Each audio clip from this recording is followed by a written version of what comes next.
김지의 돌직구쇼에 오신 여러분 반갑습니다. 김지입니다. 저는 오늘도 저희 돌직구쇼 오픈 스튜디오 앞에 나왔습니다. 군에서 결국 말을 바꿨습니다. 대통령실 인근까지, 용산 인근까지 북한의 무인기가 들어왔는데도 합참에서는 그런 사실이 없다라고 하다가 결국 뒤늦게 모든 게 다 사실로 드러난 겁니다. 대통령에게도 뒤늦게 보고됐고 그 시점으로부터 언론, 우리 국민들에게 알려지는 것까지도 너무 늦었습니다. 군에서 무언가 은폐하려 했던 건 아니냐라는 추가 의혹까지 제기되고 있는 대목입니다. 잠시 후에 이야기 나눠보겠습니다. 저는 비가 오나 눈이 오나 매일 아침 이곳에서 여러분을 기다리겠습니다. 김지의 돌직구쇼 지금 라이브로 시작합니다. 잠깐만요.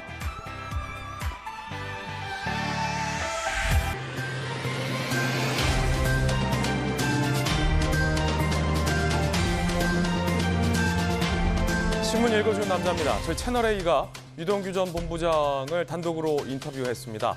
유동규 전 본부장은 성남시장 선거 당시에도 돈을 줬다며 김용이 돈 준다는 사람 천지인데 아무 돈이나 받을 수 있겠냐 라며 돈을 요구했다라는 주장도 저희 채널A에게 했습니다. 잠시 후에 유동규 전 본부장과의 단독 인터뷰 내용 저희들이 보도해드리겠습니다. 오늘 조간신문 4가지 키워드 준비가 돼 있습니다. 먼저 첫 번째 키워드부터 살펴보겠습니다. 첫 번째 키워드는 이겁니다. 차이. 오늘 동아일보가 일면에 쓰고 있는 뉴스입니다. 함께 보시죠. 차이가 나도 너무나더라. 현 정부 감사원이 지난 정부의 통계를 들여다보고 있습니다. 특히 문재인 정부 부동산원이 집계한 집값, 조사원들이 입력한 수치와 다르더라. 무언가 조사원들이 입력을 제대로 했는데 무언가를 통해서 추출된 통계치가 달라진 거 아니냐, 조작된 것 아니냐, 감사원은 의심하고 있습니다. 감사원이 통계 담당 직원 등에 대해서 조사를 하고 있는데요. 민간 통계와 지나치게 차이가 나서 의심이 된다.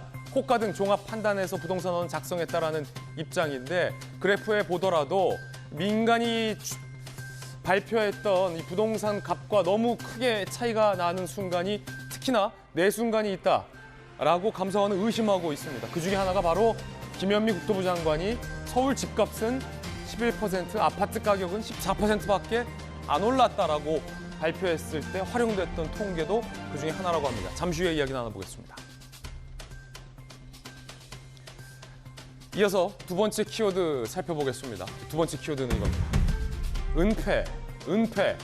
한국일보가 오늘 3면에 쓰고 있는 내용인데 더 나아가 은폐하려 했던 것 아니냐라는 의혹도 제기되고 있습니다. 뉴스가 점점 커집니다. 열흘 만에 용산 뚫렸다. 말을 바꿨어요. 군이. 신뢰 추락을 자초했다. 매우 비판하고 있습니다. 모든 언론이 군을 비판하고 있습니다. 대통령실 반경에는 비행 금지 구역 P73가 있습니다. 어제 제가 돌직구쇼에서 상세히 여러분께 설명해 드렸습니다. 그런데 여기를 북한 무인기가 침입했느냐 아니냐를 두고 군이 말을 바꾼 겁니다. 보시다시피 북한 무인기 중 한 대가 용산 대통령실 인접한 P73 비행 금지 구역까지 내려왔는데도 우리 군은 이 사실을 모르고 있었습니다. 뒤늦게 알았다라고 군은 밝혔습니다. 대통령께 보고도 늦게 됐고 그로부터 국민들에게 알려지는 것도 늦었습니다. 그런데도 용산은 안 뚫렸다. 군이 주장했었던 이유는 무엇일까요? 더 나아가 쉬쉬하려 했던 것 아니냐라는 의혹도 제기되고 있습니다. 군 기강 회의에 대한 비판의 성토 목소리가 높습니다. 잠시 후에 이야기 나눠보겠습니다. 자, 이어서 세 번째 키워드입니다. 세 번째 키워드는 드롭. 경향신문이 오늘 4면에 쓰고 있는 기사입니다. 드롭. 권성동 의원이 드롭했습니다. 전당대회에 출마하지 않겠다라고 밝혔습니다. 이로써 친윤계에서는 김기현 의원으로 정리되는 것 아니냐, 단일화되는 것 아니냐라는 관측이 높습니다. 특히나 이 친윤계 입장에서 후보가 나눠졌을 때 비윤이 어부지리로 당선되는 것 아니냐라는 시나리오를 우려했는데 권성동 의원이 드롭함으로 조금은 전열이 정비되는 모습이다. 이런 관측도 있습니다. 특히나 브라더 장지원 의원과의 경쟁 구도 자체가 대통령께 부담이 된다라는 관측도 작용한 걸로 보입니다. 잠시 후에 이야기 나눠보죠. 이어서 다음 키워드입니다. 네 번째 키워드. 0%. 오늘 한국경제가 3면에 쓰고 있습니다. 0% 어떤 걸까요?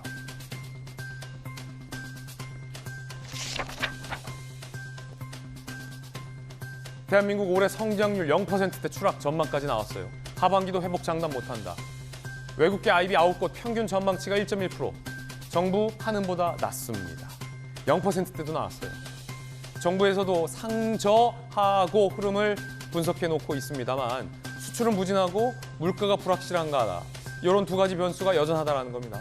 일각에선 고금리를 시차두고 반영해서 하반기엔 경기가 더 나빠질 수 있다 이런 얘기도 나오고 있습니다.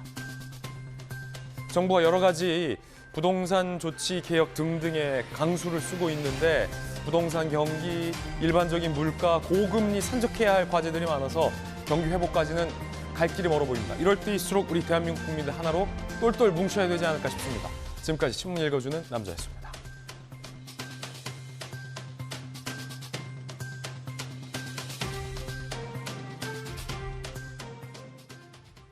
금요일 아침입니다. 함께하신 분들 소개해드리겠습니다.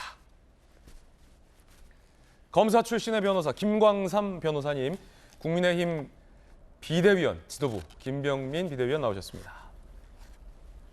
돌직구쇼 좌장 서울시 부시장을 역임한 김영주 민주당 의원, 그리고 서재현 민주당 전 상근부 대변인 나오셨습니다. 어서 오세요. 어제 제가 말씀드렸죠. 혼자 안 뚫렸다고 하는 거 의미 없다.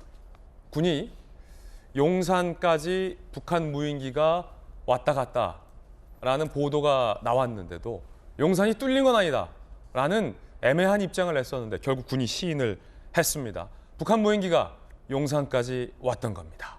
첫 번째 이야기 지금 시작하겠습니다. 자, 안타깝습니다. 이거 뭐 여야의 문제가 아닙니다. 대한민국 안보와 관련된 문제고 우리 국민들의 불안감과 같은 문제입니다. 이런 군의 모습 다시는 반복돼서는 안 돼야 될 것 같습니다. 그렇기 때문에 철저하게 북한 무인기가 어디까지 왔는지 이번 기회에 파악을 해보는 게 중요합니다. 어디까지 왔었냐? 용산까지 왔다는 겁니다. 군도 뒤늦게 인정했습니다. 합참 어제 서울 진입한 적 소형 무인기 한 대로 추정되는 항적이 비행 금지 구역 북쪽 끝 일부를 지난 걸로 보인다. 용산 집무실 안전에는 이상이 없다라는 이야기를 했습니다. 뒤늦게 인정한 겁니다. 용산까지 안 왔다고 그렇게 항변을 하고 국방부 장관까지 나서서 그런 사실 없다라고 부인했지만 국방부 장관의 발언이 오히려 사실이 아니었습니다. 북무인기 카메라가 달렸는지 모르지만 그랬다 하더라도 대통령실 촬영하진 못했을 것이다라는 추정의 주장을 합참은 내놨습니다. 자세한 이야기는 공개하지 않았습니다. 결국 군이 사과했습니다. 대국민 사과를 했습니다. 그런데 아쉬운 대목이 참 많습니다. 초반에 용산까지 내려왔을 가능성에 대해서 국방부 장관까지 나서서 근거 없는 이야기에 강한 유감을 표하더니 결국은 사실로 드러났고 어제 저희 돌직구쇼에서 용산까지 북한 무인기가 내려갔을 가능성에 대해서 보도하는 순간 그 순간까지도 합참이 용산은 뚫리지 않았다. 뚫렸다는 건 오보다. 라고 강경하게 나오더니 몇 시간이 안 돼서 국민들께 사과까지 한 겁니다. 왜 이렇게 군이 입장이 휙휙 변합니까? 이래도 됩니까? 들어보시죠. 적 무인기는 비행금지구역 P73을 침범하지 않았습니다. 사실이 아닌 근거 없는 이야기에 대해서 강한 유감을 표명합니다. 당시에는 작전 요원들에 의해 최초 확인된 사실에 입각하여 발표한 것입니다. 이후 전비태세검열실이 종합적인 조사 과정에서 정밀 분석한 결과를 설명드리게 된 것입니다. 다만 두 가지의 차이로 인해 언론 보도에 혼란을 초래한 것에 대해 유감스럽게 생각합니다. 군의 사과도 틀렸습니다. 언론 보도에 혼란을 조장할 걸 군이 사과할 때가 아닙니다. 언론 보도에 얼마든지 혼란을 조장해도 됩니다. 그건 저희 언론기관이 알아서 감당해야 할 문제입니다. 국민들에게 사실을 갖고 혼란을 끼친 점에 대해서 군은 사과를 했어야 합니다. 김병민 비대위원님, 왜 이럽니까 우리 군?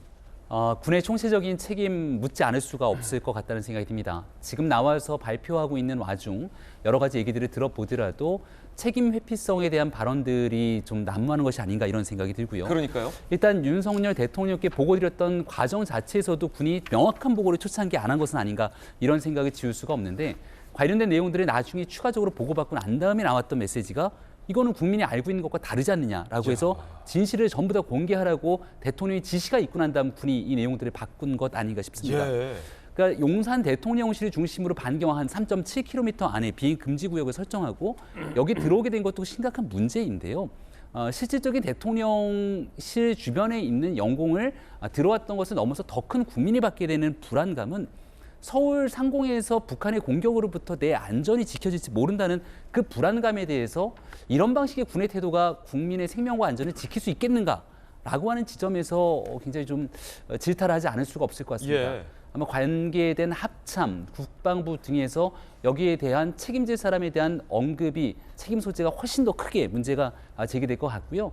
벌써 무인기가 들어오고 나간 지가 꽤 오랜 시간이 지났기 때문에 이거 그냥 단순히 지나갈 수 있는 문제가 아니라 예. 국민들께 확실한 신뢰를 담보할 수 있도록 뭔가의 좀 특별한 조치들이 반드시 수반돼야 된다라고 생각합니다. 떠넘기기에 좀 급급했던 대목이 있다라고 김병민 비대위원이 인식을 받으셨다는데 그 대목 제가 어떤 대목인지 설명해 드릴게요. 아까도 말씀드렸듯이 처음에 용산은 뚫리지 않았다라고 군이 얘기했고 국방부 장관도 용산까지 안 왔다라고 했고 방금 들으셨지만 같은 분이 합참의 그분이 근거 없는 얘기에 강한 유감까지 표명을 했습니다. 근데 그 근거 없다라는 얘기가 우리 국민들의 불안감이었거든요. 아니 대통령이 있는 용산까지 뚫린 거 아니야? 국민들의 우려는 당연한 거예요. 그런데 걷다 대고 강한 유감을 표명하더니 어제 이 순간까지 김영주 의원님 저희 돌직구쇼 출연하셨잖아요. 저희 돌직구쇼에서도 군이 그렇게 안 뚫렸을 것이다라고 장담하고 있을 때가 아니라 철저하게 용산까지 왔는지 체크해봐야 된다라고 할 때 군 입장 제가 속보로 뭐라고 했습니까? 용산 뚫렸다는 건 오보다 라더니 지금 뭐가 오보라는 겁니까? 글쎄 말입니다. 그러니까 실제적으로 보면 뭐 뚫렸다 안 뚫렸다 논리보다도 그러면 종로구까지 왔다 가는 거는 괜찮다는 뜻이냐? 그것도 말이 안 되거든요. 대통령만 중요한 게 아니라 예. 서울 한복판이 다 뚫린 거나 마찬가지거든요. 그리고 유유히 다른 거는 교란시키고 돌아갔고 지금 우리가 논의해야 될 것은 우리나라의 그 말하자면 드론 방지하는 레이더가 있습니다. 예. SSR이라고. 그런 부분에 있어서 그 레이더가 포착했을 때 바로 격추시키는 부분에 대한 아직까지 어떤 적절한 기술 체계가 모자란다면 그걸 인정해서 초기에 격추시킬 수 있는 게 더 중요하고 네. 또 빨리 지금 시간이 얼마입니까? 스스로의 항적을 표명하고 심지어는 대통령께 보고하는 시간도 굉장히 늦었어요. 예. 그래서 뭐 하나 제대로 한 게 없거든요. 대통령께 솔직한 4일, 것도 없고 4일에 보고됐어요. 보고도 늦었고 예. 실제적으로 보면 지금 현재 언론 다 타는 것조차도 예. 사과도 잘못됐어요. 사과도 잘못했다. 그런 부분에 있어서 지금 뭐 대통령실에서는 군의 이와 같은 어떤 작태에 대해서 예. 엄중하게 보고 있다 이렇게 말을 하고 있습니다만은 이것이 마치 무슨 뭐 또 국방부 안에서는 무슨 뭐 드론 군과 관련해서 뭐 전 정권 문제냐 이 정권 문제냐 서로 간에 맞지 않는 이야기를 하고 예. 국민들을 더 불안해하게 하잖아요. 제일 중요한 것은 엄밀하게 국민이 신뢰할 수 있는 군이 되기 위한 기술을 더 보강하고 예. 또 무엇보다 중요한 게 그 전에 뭐 했습니까? 작전으로 하다 보니까 국민한테 아무 얘기도 못했다. 뚫혔는데도. 그런 것은 굉장히 심각한 문제 아닙니까? 예. 여러 가지 대책들을 좀 밀도 있게 심도 있게 검토해야 된다고 봅니다. 아니 김영주 의원님 제가 7년 전에 국방부 출입회 때 우리 군이 이런 모습 안 보였었거든요. 그래서 도대체 무슨 일이 있었길래 군이 군다운 모습을 이렇게 잃어버리고 입장도 바꾸고 한 말로 여러 마디 하는지 그리고 왜 이렇게 탓하는 게 많은지 모르겠습니다. 군에 대한 비판 여론이 높습니다. 급기야 군에서는 지금까지도 대통령실은 촬영 안 했을 것이다 라고 추정하고 있습니다. 하지만 우리 국정원이 국회에 보고한 바에 따르면 대통령실 촬영 가능성은 있다라고 국정원은 보고를 한 걸로 드러나서 과연 군의 설명이 어디까지 사실인지에서 또 한 번 의문이 제기되고 있습니다. 이야기 들어보시죠. 항적 조사 결과 비행 금지 구역 북쪽을 지나간 것으로 확인되었다라고 보고를 받았고요. 기 보고된 대로 5대가 맞다라고 했고요. 용산 대통령실 즉 촬영 가능성에 대한 우려를 표명했고 가능성 있다는 답변을 했습니다. 국정원은 현재 1에서 6m급 소형기 위주로 20여 종 500여 대의 무인기를 북한이 보유 중인 것으로 파악하고 있으면서 자폭형 등 공격형 무인기도 소량 보유하고 있는 것으로 추정하고 있습니다. 국정원에서는 대통령실 촬영 가능성에 대해서 우려하고 있습니다. 대통령실 촬영 가능성 있다. 소형 무인기 500여 대 보유, 자폭 공격 가능한 기종도. 촬영 못했을 것이다. 라는 합참 설명과 전혀 배치됩니다. 합참의 입장 잠시 후에 다시 한번 좀 띄워주십시오. 국정원 입장은 대통령실 촬영 가능성 있다. 그런데 합참은 대통령실은 촬영 못했을 것이다. 라고 다른 입장을 내놓고 있습니다. 김광삼 변호사님. 제가 국방부 출입했을 때 국방장관이 당시 김관진 장관이었습니다. 북한군이 가장 무서워하는 역대 국방부 장관이었습니다. 그때 우리 군은요. 그때도 무인기가 왔었는데 착착착착착 한 입 갖고 막 두 말 안 했어요. 이렇게 혓바닥이 길지도 않았고 소위. 그런데 지금 보면 국정원이랑 정보 공유도 좀 안 되는 것 같아요. 합참은 용산 못 찍었다. 국정원에서는 찍었을 가능성이 있다. 누구 말이 맞는 겁니까? 저는 국정원 말이 좀 맞다고 봐요. 예. 왜냐하면 이게 상공에서 한 3km 정도 있었다는 거 아니에요? 예. 그건 3km인데 지금 종로 끝에 3km인데 그 거리가 대통령 관저는 이제 대통령실하고 얼마 되지 않아요. 예. 그러면 3km 상공에서는 이제 충분히 찍을 수 있다고 봅니다. 그리고 또 국방부에서는 그런 얘기를 해요. 저기에 초정밀 뭐 카메라 같은 게 탑재돼 있는지 안 돼 있는지 모른다고 했는데 그거 없이 무인기가 그냥 넘어왔겠어요? 거기 무기 실은 것도 아니잖아요. 또 화생방 뭐 무기 같은 것도 탑재하지 않았는데 그럼 결과적으로 정찰 목적으로 왔다고 할 수밖에 없고 카메라는 당연히 뭐 탑재할 가능성이 크고 찍었을 가능성도 크겠죠. 그런데 그게 뭐 구글에서 나오는 정도냐 아니냐 이제 그게 지금 문제가 되는 게 아니고 예. 결과적으로 보면 방공만 특히 가장 안보에 있어서 중요한 P73이 뚫렸다는 게 중요한 거거든요. 그럼에도 불구하고 국방부는 굉장히 안이하게 그것도 뭐 추측이에요. 아마 촬영 안 한 것으로 알고 있다. 이게 추측이거든요. 근데 명확한 팩트에 의해서 한 것이 아니잖아요. 근데 그렇기 때문에 이제 국방부가 특히 현 정부 들어서 왜 이렇게 저렇게 군 기관이랄지 해이한가? 예. 그건 여러 원인이 있을 거예요. 근데 현 정부에서는 이제 문재인 정부 때 너무나 군사훈련도 안 왔고 그런 얘기를 하고 있는데 저는 좀 일리가 있다고 봐요. 왜냐하면 군이라는 것은 사실은 적이 있어야 하거든요. 그럼 주적이 있으면 주적이를 상대로 항상 긴장해야 하고 훈련해야 하고 군 기강을 잡아야 하는데 그 문재인 정부 때는 너무나 이 평화에 휩쓸리다 보니까 군이 주적 개념이 없는 거예요. 우리가 이제 매기 효과라고 그러잖아요. 매기가 있으면 정말 치열하게 살아남기 위해서 투쟁을 해야 하는데 어떻게 보면 상대방이 없는 거죠. 그러다 보니까 군이 상당히 해이한 상태에서 문정부 때 좀 그런 경우가 있었고 현 정부 들어와서 그게 이제 한 번에 군 기간이 잡힌다랄지 그런 게 아니고 시간이 좀 지나야지 않나 싶습니다. 그래서 예. 국방부는 정말 국방부다워야 하는데 요즘은 국방부가 좀 약간 민간인 같아요. 그래서 좀 더 개혁과 혁신이 필요하다 이렇게 봅니다. 예. 군 기강이 많이 해이해진 것 같다라는 출연진들의 질타도 오늘 이어지고 있습니다. 정보가 다르다는 거예요. 국정원이 국회에 보고한 국정원은 아시다시피 북한과 관련된 무수히 많은 첩보와 정보가 모인 곳입니다. 그럼 국정원에서는 대통령실 촬영 가능성이 있다, 배제할 수 없다라는 분석을 내놨는데 합참에서는 용산까지 온 것도 모르고 있다가 뒤늦게 알고서 현재 대통령실은 못 찍었을 거예요. 라는 다소 이제 추정 섞인 주장을 배치되게 하고 있습니다. 이럴 경우 과연 누구를 믿어야 하느냐 우리 국민들은. 더 나아가서 대통령은 어느 기관의 최종 해석을 신뢰해야 하느냐. 제가 대통령이더라도 군보다는 국정원 분석 신뢰하지 않을까요? 자, 김영주 의원님. 네. 4일에 대통령께 보고가 됐어요. 뒤늦게. 예. 군에서는 설명하기를 초반에는 여기까지 온 줄 모르고 있다가 나중에 분석해보니 항적이 있어서 왔구나 해서 대통령께 보고했다고 하는데 4일입니다. 너무 늦었습니다. 혹시 군 내에서 이거 묵히고 있었던 거 아닙니까? 은폐하려 했던 거 아닙니까? 대통령의 개조차도.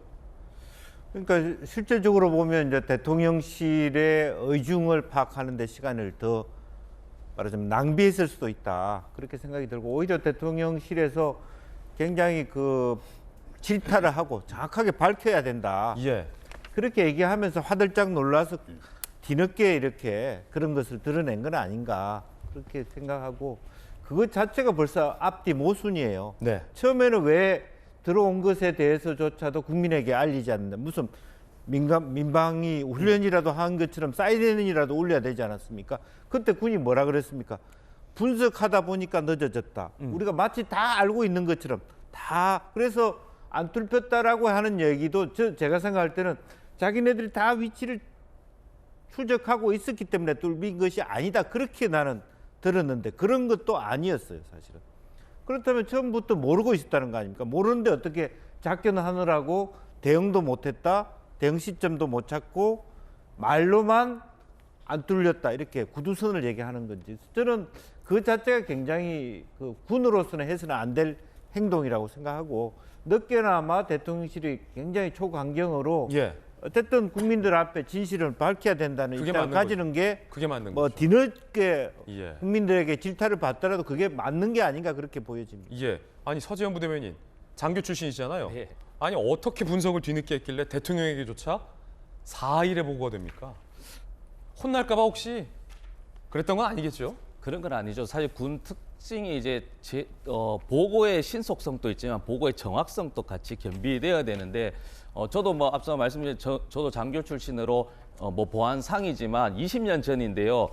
그 작전을 하는 훈련을 해보니까 옆에서 보면 참모들이 예를 들어서 뭐 군대가 대전까지 가 있는데 실질적으로 서울에 와야 돼요. 그런데 그런 고민을 계속 하다가 그 군단장이 지휘관이 오더니 참모들이 대전에 있는데 서울에 있다고 거짓 보고를 하면서 지휘관이 정말 훈련 잘했다고 박수치고 끝내버렸어요. 그걸 저도 옆에서 보면서 야 이런데 그 당시가 지금과 달랐겠지만 20년이 지났지만 저는 군의 어떤 폐쇄적인 보고의 형태 이런 부분에 대해서는 저는 여야를 떠나서 여러 가지 뭐 개혁이 있지만 군 개혁이 필요하겠다. 왜냐하면 이런 하나하나의 실수가 모여서 지금 군 장병들은 실전처럼 훈련하라고 말하지만 실질적으로 전쟁이 일어났을 때 국지전이 도발됐을 때 그 지휘관의 체계를 국방부 장관의 한마디로 그 군 장병이 의심하지 않고 목숨을 바쳐서까지 작전을 할 수 있을 것인가에 대한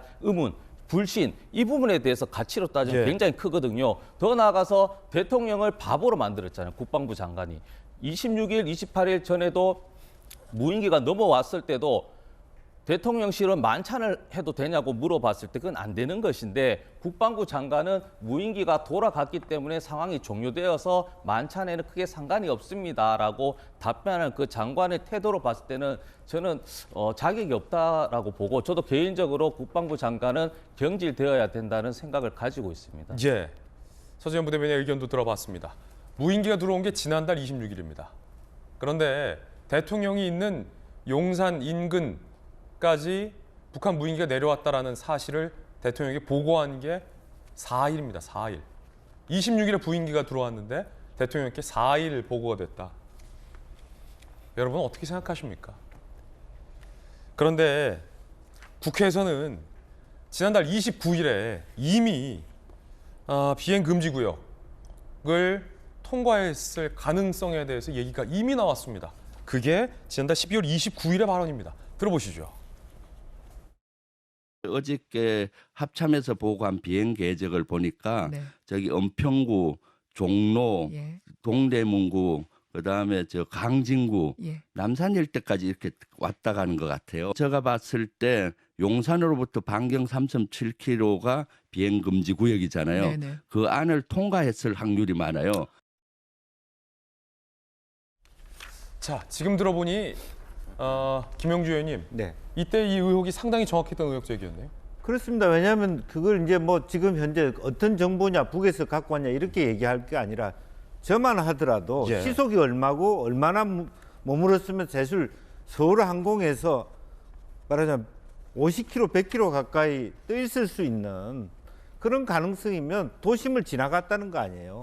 용산이 어디입니까? 동작, 용산, 중구가 지금 말하자면 그 비행 금지 구역 지역인데 성동구라든지 종로구를 가더라도 거의 스쳐 지나갈 가능성이 굉장히 많은 거예요.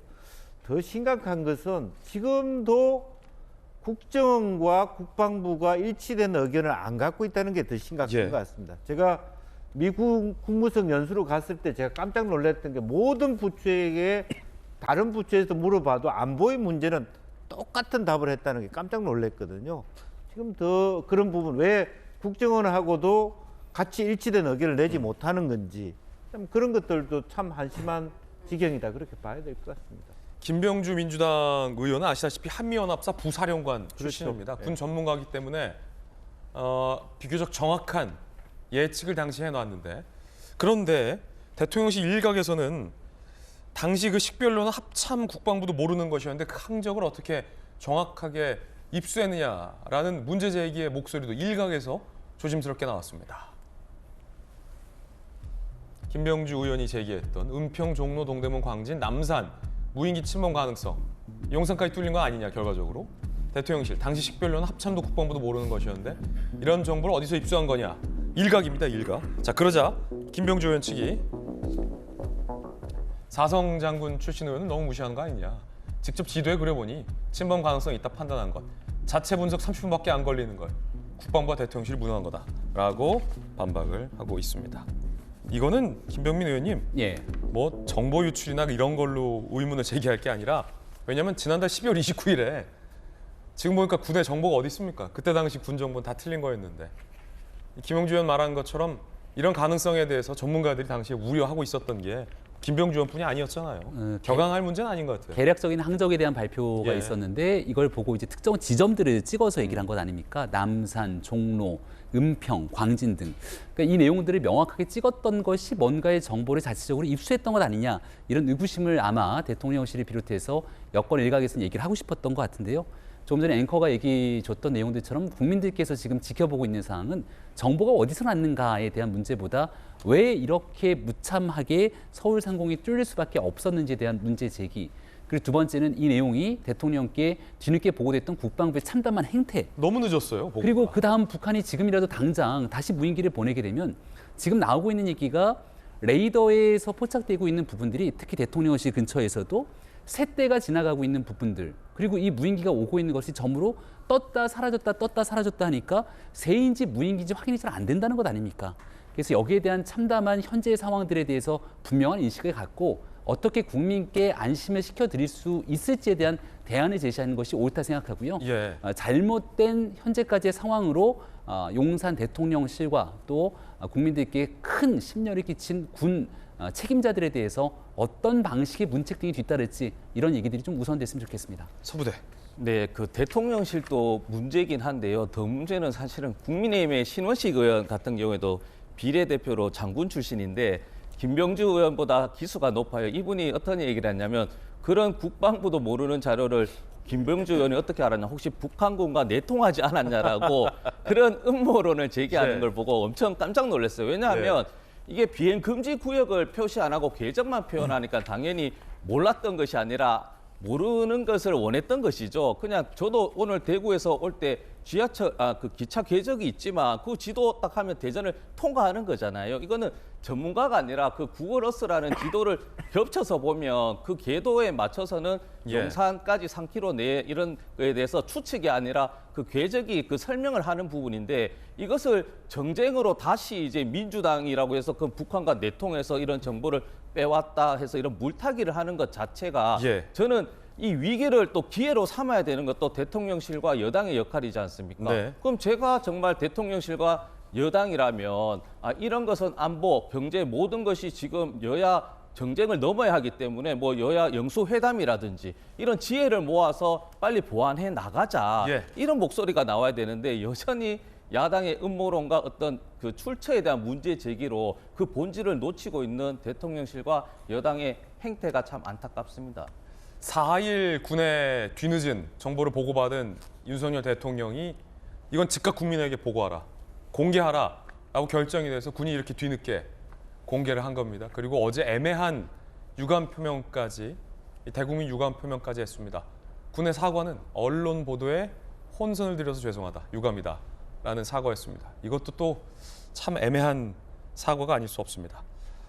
다시는 우리 군이 이런 해이해진 기강 상태로 우리의 주적 북한을 상대해서는 안 되겠습니다. 자, 그런가 하면 또 다른 이야기입니다. 북한이 9.19 군사 합의를 몇 번이나 위반했는지 모릅니다. 그래서 윤석열 대통령은 강한 경고를 북한에게 했습니다. 자꾸 이런 식이면 효력 정지를 하겠다. 그런데 민주당에서는 왜 9.19 합의 효력 정지를 검토하느냐라고 비판을 하고 있습니다. 그래서 상당히 논란입니다. 들어보시죠. 윤석열 대통령은 안보 무능을 가리고자 연일 한반도 위기를 고조시키는 말폭탄을 투척하고 있습니다. 자칫 우발적이고 도발적인 국지전이라도 발생하면 누가 책임질 것입니까? 윤석열 대통령은 전쟁을 원하는 것입니까? 윤석열 대통령은 부동시로 군 면제를 받았습니다. 그래서 전쟁의 위험을 안일하게 보는 것입니까? 지금은 9.19 군사합의 파기를 검토할 때가 아닙니다. 9.19 군사합의에 대해서 공당의 의견을 제시하는 건 좋긴 한데 대통령이 군은 면제받았다고 해서 전쟁을 원한다라는 주장은 다소 논리적이진 않습니다. 이재명 대표도 군 면제받았죠. 그렇잖아요. 여기서 네. 면제 얘기는 할 건 아닌 것 같습니다. 자, 민주당은 9.19 군사합의 파기에 대해서 왜 한반도의 위기를 고조시키냐라고 비판하고 있습니다. 김병민 비대위원 어떻게 보십니까? 사실관계를 왜곡하면서 선동의 정치하는 일 즉각 중단하기 바랍니다. 9.19 군사합의 파기라는 용어를 어디도 쓴 적이 없고요. 효력 정지, 그러니까 말 그대로 9.19 군사합의에 대해서 이미 북한이 상당 부분 9.19 군사합의를 위배한 상태 속에 대한민국을 향한 도발을 계속해왔기 때문에 북한이 이 도발을 계속하고 있는 한 9.19 군사합의에 대한 효력을 정지시켜야 된다라고 하는 측면의 얘기를 한 겁니다. 만약 북한이 과거에 했던 약속처럼 9.19 군사합의에 따라서 그러니까 지상 그리고 지상 실질적인 이 공해상이라든지 어디에서도 도발 행위들이 없는 상태의 약속을 지속하게 된다면 당연히 그 9.19 군사합의는 그 예전과 같이 지켜질 수밖에 없는 것이죠. 이 내용들을 북한이 사실상 대한민국의 안보를 유린하게 되는 1차적 책임은 북한한테 있는 겁니다. 근데 북한에 대해서 강력한 질타하기 전에 갑자기 대한민국 대통령과 정부를 향해서 비난하게 된다면 더불어민주당인 여당은 대한민국 국민을 위한 정당인지 아니면 오히려 우리 정부를 흔들고 북한의 편을 드는 정당인지 이런 방식의 오해나 오인이 안 생길 재간이 있겠습니까? 9.19 군사 합의를 맺었던 당시의 상황과 그 뒤로 수없이 약속을 어기고 대한민국 국민의 혈세로 투자했던 남북 공동 연락사무소까지 폭파했던 북한의 모습 그리고 분단 이후 처음으로 NLL 이남으로 탄도미사일까지 발사하게 되는 만행을 저지르고 있는 숱한 일들에도 불구하고 이 일에 대한 9.19 군사합의가 정말 정령을 잘 만든 일인 것인지에 대해서도 민주당이 반성해야 될 지점들이 반드시 있겠죠. 현재 국민을 그리고 국가의 안보를 지키기 위한 상황 속에서 불가피한 상황으로 9.19 군사합의에 대한 효력 정지를 검토하고 있는 현재의 상황 어디서부터 초래됐는지 근본적인 원인에 대한 지적과 질타가 민주당에 선행돼야 된다고 꼭 말씀드리고 싶습니다. 민주당 입장과 또 국민의힘 지도부 김병민 비대위원의 입장 나란히 전해드렸습니다. 김용주 의원님, 9.19 군사합의에 대해서 양당이 바라보고 있는 인식 차이도 좀 있는 건가요? 예를 들어서 국민의힘에서는 저 9.19 군사합의를 바라보는 시각 자체가 이미 유명무실화됐고 북한이 계속 9.19 군사합의를 지키지 않고 있는데 우리만 저걸 고수하는 게 무슨 의미냐라고 보이는 것 같고 민주당에서는 민주당 문재인 정부에서 체결한 최소한의 안전장치다 이렇게 인식하는 것 같아요. 맞습니까? 그때 당시는 제3차 남북 정상회담의 어떤 그 기초 위에서 평화가 지속될 거라고 생각했습니다만 어차피 하노이 노딜 이후에 작년에 북한의 핵무력 법제화 핵국가로서의 선언이 되고 있고 작년 올해 거쳐서 15번 이상 9.19 군사 합의를 사실 어겼기 때문에 이미 효력이 정지된 상태예요.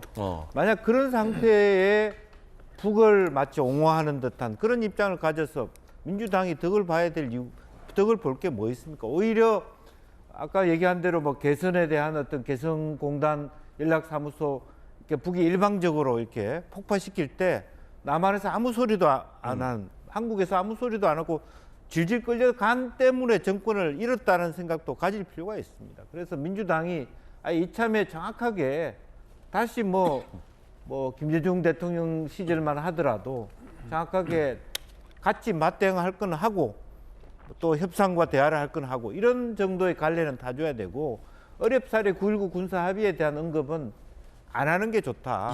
그렇게 생각이 듭니다. 김용주 의원님 의견도 들어봤습니다. 첫 번째 안보와 관련된 이슈 전해드렸습니다.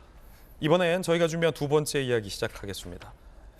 김용 씨에 대한 공소 혐의 중에 돈을 받았다라는 내용이 추가 기소가 됐습니다. 그런데 공소장 내용을 들어보니 검찰이 선거 자금이라고 명시를 했습니다. 그 이야기 지금 시작합니다.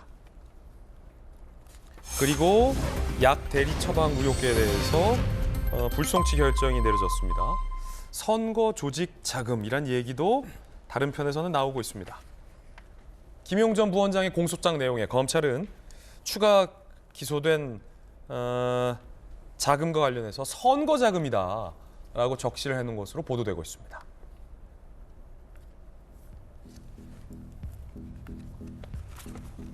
아시다시피 김용 전 민주연구원 부원장이 뇌물 혐의로 추가 기소가 됐죠.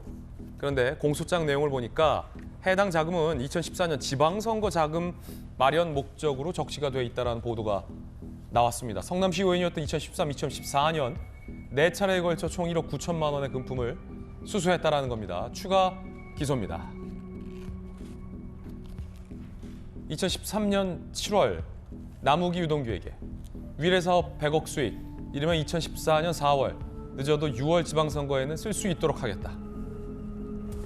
2013년 12월 김용 정진상, 유동규로부터 금품 조달을 약속받고 위례사업을 승인해줬다. 실제 약속한 기간 김만배를 통해 수억 원을 전달했다라는 정황을 공소장에 검찰은 적시하고 있습니다. 다시 말해서 대장동 일당 등이 김용 등에게 건넨 자금들이 추가적으로 드러나고 있는데 검찰에 따르면 그게 선거 자금이었다, 성격이 라고 검찰은 의심하고 있다는 겁니다.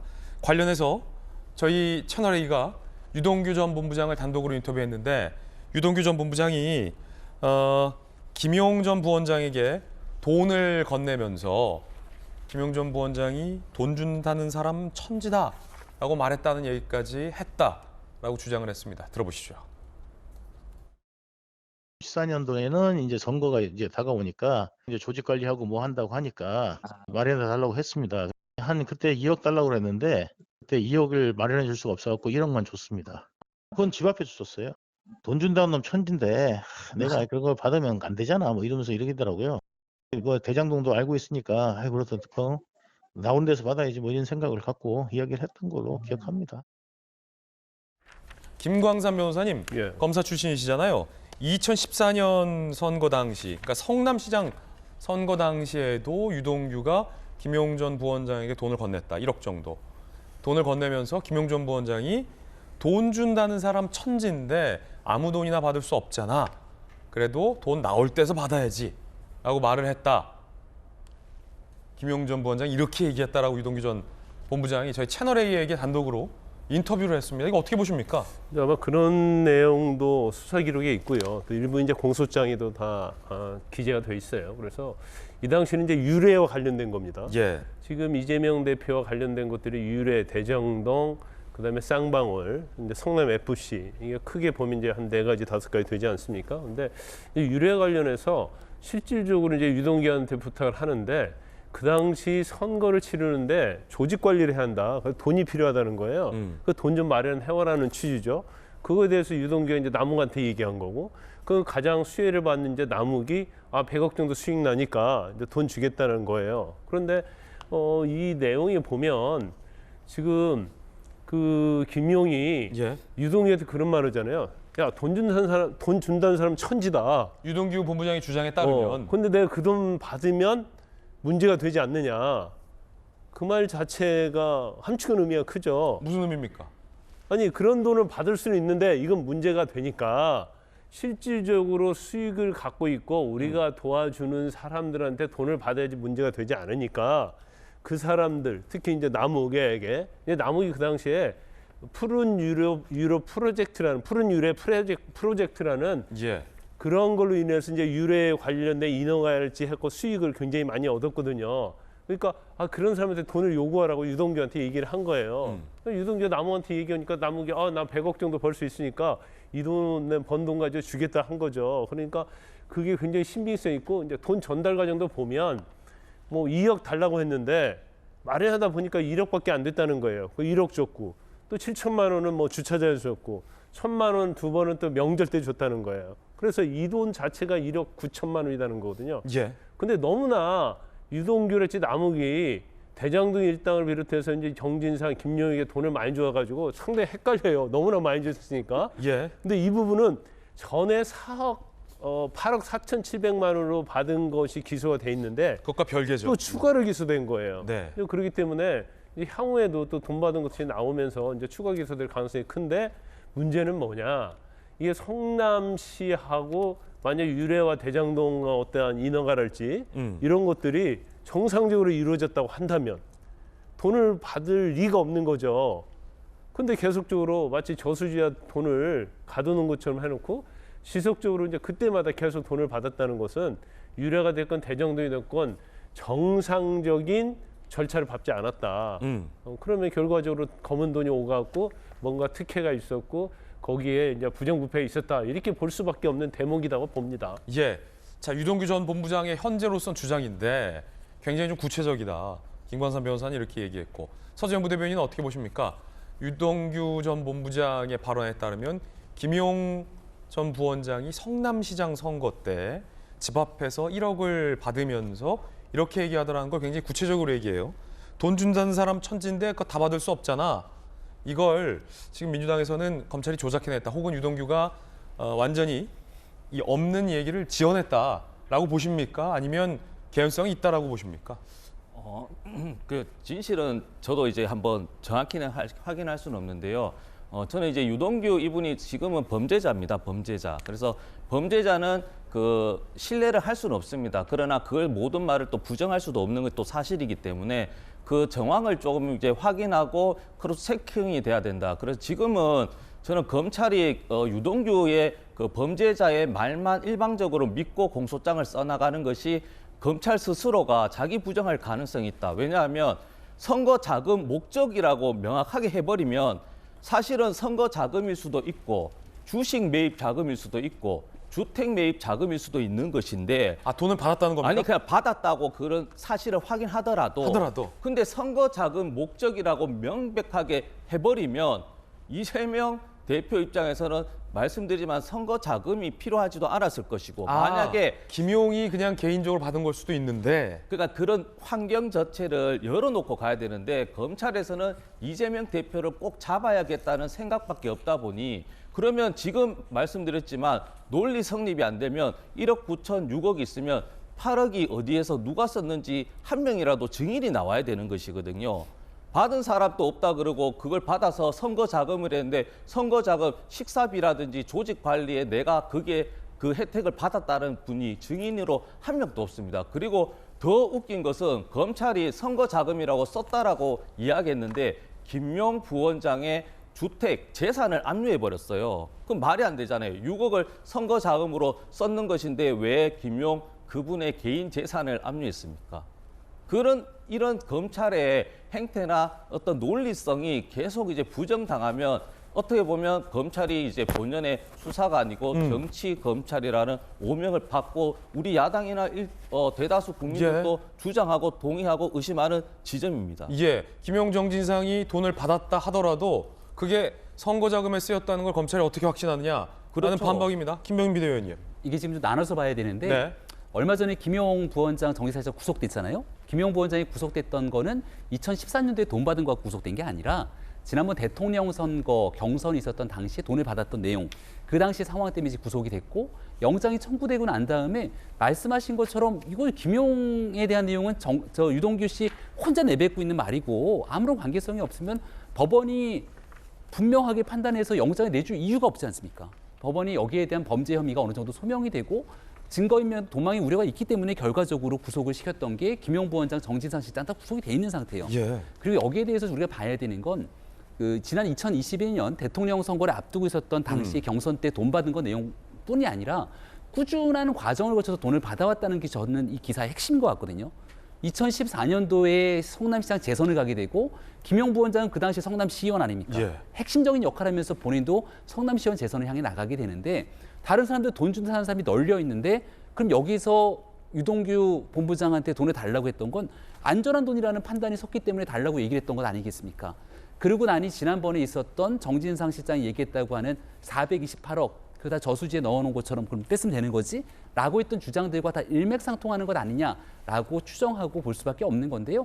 검찰이 문제가 있다고 판단했으니까 추가적으로 기소를 했을 것이고 결과적으로 재판의 결과를 지켜보면 알 수 있을 텐데 지금까지 유동규 전 본부장 혼자 얘기하고 있는 게 아니라 유동규 본부장이 돈이 어디 있습니까? 자기 돈 준 것도 아니고 유동규 전 본부장도 돈을 받을 거 아니에요. 그 받았던 사람들 남욱동, 대장동 일당들이 돈을 마련한 사람, 건넨 사람 모두가 다 주장하는 내용들이 일치하고 있는 상황에서 심지어 정영학 회계사를 비롯한 사람들까지도 지금 과거에 있었던 천화동 입장을 바꾸고 있는 상황이니까 재판 결과를 아마 지켜보시면 지금 이재명 대표를 옹호하고 있는 모습들이 과연 민주당이 해야 될 정도인 것인지 아니면 재판의 결과를 차분히 지켜보는 것이 맞는 일인지는 판단이 머지 않았을 거라고 생각합니다. 예, 치열합니다. 그런가 하면 유동규 전 본부장이 저희 채널A에게 본인의 선거 때 역할에 대해서도 이렇게 주장을 했습니다. 이재명 대표는 유동규는 내 선거에 도와준 사람 아니다. 내 측근 아니다라고 부인을 했지만 유동규 전 본부장은 내가 친문 인사들을 나 혼자 만났다. 윤건영도 내가 소개시켜줬다라고 주장하고 있습니다. 들어보시죠. 친문들하고 다 거리 두고 있을 때 저 혼자 친문들하고 만나고 했으니까 이재명이나 정진상이 꼭 안 할 때 나는 그걸 하거든요. 윤건영을 소개시키는 그런 일들 포함되는 겁니다. 이재명 대표나 정진상이 안 할 때, 친문이랑 거리 두기 하고 있을 때 나 혼자 가서 친문 인사들 만났다. 친문 윤건영 의원도 내가 소개시켜준 거 아니냐라고 이야기를 합니다. 김용주 의원님, 네. 이재명 후보가 친문이랑 거리가 있었죠. 있었죠. 지금도 있고요. 네. 윤건영 의원은 그 와중에 만났고요. 유동규가 데리고 가서. 그렇습니다. 이제 그 얘기의 배경이 뭐겠습니까? 뭡니까? 사실은 김용 전진상이나 나나 위상이 그렇게 다르지 않는다. 큰 차이가 없다. 그런 얘기예요. 오히려 김용 정진상은 친문과 접근이 안 되지 않냐 이런 뉘앙스도 좀 있는 거. 옛날에 어찌 보면 소위 정동영 계보 안에서 혹은 이재명의 그 성남시장 우산 밑에서 큰 사람들이고 오히려 폭넓게 나야말로 이재명 시장, 이재명 지사의 정치적 지형을 넓히기 위해서 노력했던 사람이다. 어찌 보면 1등 공신 중에 하나인데 나를 측근이 아니다. 그리고 저 두 사람 정도 돼야지만 측근이다. 이렇게 얘기하는 것은 굉장히 막 우라가 치밀어 오르는 일이었을 겁니다. 왜냐하면 2010년부터 그 사람들은 동네에서 그만한 사람이었어요. 제가 보기에는 같은 업자였고 시의원들이고 뻔히 알지 않습니까? 너의 과거를 안다. 지난 겨울에 뭘 했는지를 뻔히 다 아는데 갑자기 이 사람들이 민주투사처럼 얘기하는 게 정말 우라가 치밀을 정도. 그리고 이재명 대표조차도 굉장히 이 사람은 유동규는 나쁜 사람, 무슨 부패한 사람, 이 사람도 굉장히 민주지사처럼 저항하는 사람. 그런 것 자체가 굉장히 지금 입을 많이 열게 되는 배경이고 특히나 돌아가신 김문기 씨에 대한 어떤 그런 딱꼬리 자르기의 행동 그런 부분들이 있었기 때문에 실제로 그런 것 자체에서 또 자기가 아마 숨어 있는 배경은 그런 식의 정치 자금을 내가 썼다. 내 돈의 출처가 이제 이것이 이제 검찰이 보는 행동일 거고 제가 중요하게 보는 포인트는 검찰들이 지금 현재 정진상과 말하자면 김용에 대해서는 이재명 대표하고의 관계들을 그렇게 많이 깊이 있게 적시하고 있지 않아요. 그런 용도로 받았더라 정도 용체에 대해서 보지 않습니다. 그렇기 때문에 훨씬 더 이재명 대표는 검찰에 나가야 될 궁금증이 많아지는 거예요. 그건 아마 그런 전략이라고 저는 보입니다. 친문과는 왜 거리 뒀었죠? 그것은 거리를 뒀다라기보다는 자기 한계가 있는 거죠. 실제로 보면 과거에도 말하기 어렵습니다만은 김부선 씨하고 만났을 때도 정동영 계의 부실장으로 정치를 시작했기 때문에 결국에는 국회의원을 하고 싶었으나 김태년에 밀리고 어떤 친노 친문에 밀려서 사실은 시장을 하게 됐고 그 뒤에 이제 늦게 국회의원이 되는 과정이잖아요. 김부선 씨와는 또 안 만났다고 하시니까. 아니 어찌됐든 그 시점상이 정동영 후보 측하고 훨씬 가까웠던 시점이었기 때문에 그래서 뒤늦게 지금 이제 봉화마을을 가고 하는 것도 김대중 노무현의 어떤 정통성과 거리가 멀었기 때문에 그것을 확보하는 과정인데 때가 좀 늦어졌다. 어떤 정치적인 시작, 시점, 계보, 출발점 이런 게 이제 친문과는 많이 좀 달랐다. 라는 거죠. 어쨌든 지금은 민주당의 당 대표로 선출이 됐기 때문에 그런 논란은 무의미해지지 않았나 싶습니다. 자, 그런가 하면 유동규 전 본부장은 정진상, 김용 두 사람에 대해서 매우 비판했습니다. 이런 얘기했어요. 이분 삐뚤어져도 말을 바로 하라. 어떤 얘기일까요? 들어보시죠. 정진상과 특히 김용 이분 삐뚤어서 말은 똑바로 하라고 자기들이 돈 받아가 쓸 때는 그럼 왜 갖다 썼습니까? 옛날에 알던 이재명은 그렇게 거짓말하는 사람이 아니었다고 저는 생각했는데 이번에 많은 것들을 그러니까 이번뿐만 아니라 계속 지나오면서 참 많이 실망했습니다. 예전에는 유동규 전 본부장이 영화 한 대사를 이재명 대표에게 돌려주고 싶다고 했잖아요. 저한테 왜 그랬어요? 영화 뭐였죠? 달콤한 인생. 달콤한 인생.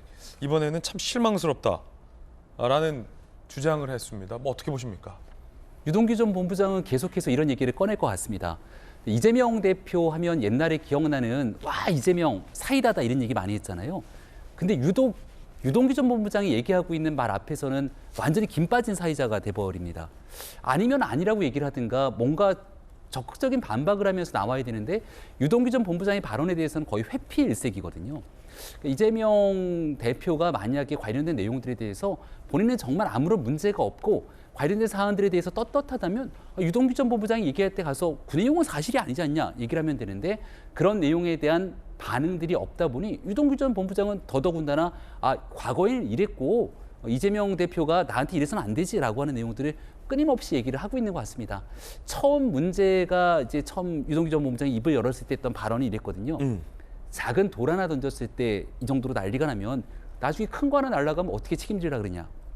연일 여러 가지 얘기들을 쏟아내고 있는 과정 속에서 이재명 대표가 침묵하거나 제대로 대응하지 못하게 되면 여론은 결국 유동규 전 본부장이 하고 있는 얘기에 대해서 귀를 기울일 수밖에 없을 것 같다는 생각입니다. 예. 자, 그런가 하면 서재현 부대는 어떻게 보십니까?